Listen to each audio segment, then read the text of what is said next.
কোনটা নেবেন? এটা এটা নিলে একদম 100 টাকা রাখবো, নিচের গুলো 70 টাকা রাখবো একদম।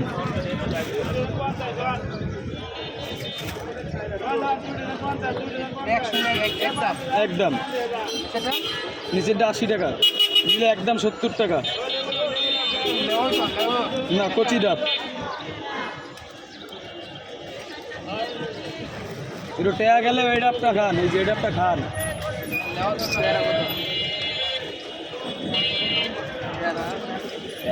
পরে এই যে এটা সাইডটা হয়েছে একটা বাড়ছে। হ্যাঁ, তাহলে বাইরে আসি ভালো, বাইরে আসি ভালো বলা যায় না, এটা ভাগ্যের উপরে নির্ভর করে কার ভাগ্যের সাইডে পড়বে। ঠিক না? ঠিক।